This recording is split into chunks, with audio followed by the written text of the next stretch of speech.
Moving on to the next award, to the underrated player of the season. So this is something that potentially the way I think of it is the one that maybe the mainstream media or the football in general doesn't see.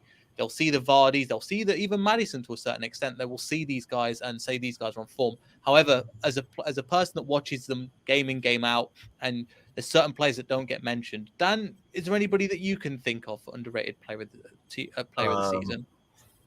This is a tough one because it'd be like Daniel Amarty is a pretty comfortable pick here, I think, and not that he's not deserving, because he put in a lot of really good performances and a couple of really shocking ones. But I looking back through highlights of some of our biggest games, somebody that was there a lot that didn't end up being around in the second half of the season was Bouba Samare. And he filled in for Ndidi a lot, and I guess there's some talk he might be moving on, like hasn't really settled, but it's an outside pick. I really wanted him to succeed at Leicester, so I hope he sticks around and he can flourish here. But I think I would give it to him because he started for against Slavia. He started against Liverpool when we won 1-0. He started with the 4-2 against United. I think there's obviously a good footballer there if we can just get his mojo right. So yeah, I mean, it's an outside pick, definitely one that I didn't have down, but I can see what you mean from it. Alex, would you agree with Samori, or would you pick somebody else? What are your thoughts on the underrated player of the season? I think I'm going to give it to Patson Daka. And I know that kind of could also seem like a wild card because I think there was the expectation there at the start of the season. We signed him and everyone was like, oh my God, this is the best signing ever. Patson Daka is going to be this and that. But he wasn't used how we expected him that he was going to be used. But when he did play, like he was exceptional in a lot of ways. And I think the media didn't really, showcase that. If he came up with a really nice goal, they'd be like, oh, Patson Daka scored a great goal. But, coming from a player who, coming from a league where it's, it's not one of the top leagues in the world, and he's coming into Leicester where, he's coming in and, fighting for a position with, Nacho, who came off an exceptional season last year, and, Jamie Vardy is another. And it's like, he's coming into this position being like, okay, I got to fight for this. And I think the times that he did show up, he did deliver.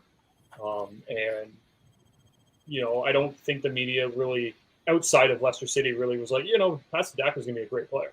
But I think we're going to start seeing that more and more with the more chances that he's given over the next few seasons. Interesting one. Again, I didn't have him either, to be honest. But Glenn, up to you. Who would you say your underrated player of the season would be? It's funny how you say, you've not had either of the two that Alex and Dan have spoken about so far. And I think it's a tough category because you always have somebody that says, oh, he's not underrated, or he's just crap. And if somebody's rated, it's easy. KDH is clearly rated, and not many, if any, would argue with that. But I don't really like the tag underrated. I mean, I actually think Mark Albrighton is maybe underrated by a lot of City fans, and I still rate him. He's not the player that he was 6-7 years ago, but I don't think that he's let us down when he has come into the squad. He's not somebody that you would expect to be in the starting 11, probably at all for next season. But of course, don't dare praise him on social media, or you'll get he's past it brigade out on you. But for this, I'm going to go a little bit left field as well, where some people may say nobody is rated, and look at giving it to Ricardo. I think he goes under the radar a little by some of the fan base. And I think we're still to see the best of him. He had the injury that he got through, struggled a little bit when he first came back, but I think that he's getting back to where he was, or close to where he was. We've seen glimpses of him do it again this season, and I can't wait to hopefully see him back at his best next season. So, Ricky P gets my underrated player of the season vote. It's a really interesting one because I had none of them three on my list, and I had three of them. I have three of them. So I'll give you my three. My one was Lookman, considering people don't really pick him, and he is a player that if you watch, a lot of Leicester fans are like that. We want to sign him, but outside of that, there isn't a lot of like, oh, Lookman, who's he? I've kind of seen the name around. Another one I've got is Kelechi Iheanacho, because again, he's kind of been forgotten man, as you say in the Pats and Dakas. I consider him an underrated player because even though people know about him, the fact that he can come off the bench, and especially towards the beginning of the season, he was unplayable, I think, at times, and people didn't really pay attention. And the other one I've got is Daniel Amati. So I've got the three of them. So I'm unsure what to do here in terms of we've got 6 nominations, and I don't know which one to pick. I got one more. Sure, go for it. Just to make things even worse. Thanks, Alex. Yeah, I'm going to throw James Justin into the mix in there as well because, he faced such a terrible injury. And, a lot of people kind of just wrote him off, being like, well, he won't be as good as he was. And, he came back. Nobody really expected much from him. Had one hell of a season, in my opinion. And now he's been called up to the England squad. Like, you got to give him credit for that. Like, did he get attention from, like, media outside of Leicester City? He did, but that was only because he got called up to the England squad. But, so if he's in the England squad, surely he's rated. Yeah, by someone at least. By somebody. Okay, yeah, we could argue that. But, like, how many times have you heard James Justin's name be passed around outside of Leicester City media? Like, realistically, the only time it's ever been really tossed out is, oh, James Justin made the England squad. Like, that's the only time. No, other than that, it's never been really, maybe last season, oh, James Justin has had one heck of a season, but he's done. His injury is going to be forcing him out for the rest of the season, and that was it. I like the fact of the Dan Amati one. I mean, he's made some mistakes over the season, but he's been thrown in there in a defence that's not been great. He's for a lot of them, he's been pretty solid, especially if he's got the right player alongside him and that as well. He was like one of the lowest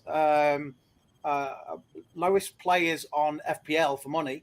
So people would buy him as we'll just stick Amati in there and stick him on the bench. And then people were bringing him in because he was like, oh my God, he's getting a few points here.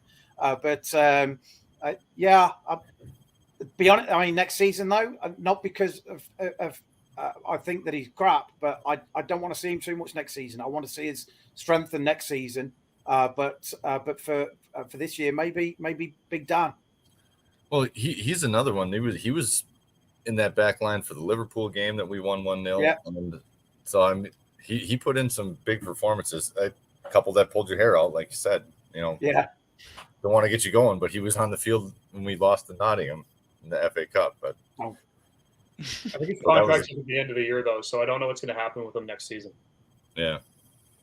Yeah. Again, and there's been no contract talks as of yet that we know about. And again, it's literally, I think he'll leave on a free in a couple of weeks or so, because I think it's June 2020. So 2022. So again, I know there's loads of spanners. Should we say Daniel Amate for this one, or has anybody else got any overriding thoughts particularly? We'll let them duke it out in the comments section. Yeah. I'm comfortable with the pick, to be honest. It's a fair one. It's a tough category. Really is. Yeah. It's a really tough category. Again, fine. We'll leave it up to you. The top comments again. Well, this one, if you vote down below, we will make sure to put a poll on Twitter, and then we'll vote from that one as well. So make sure you get a part of that.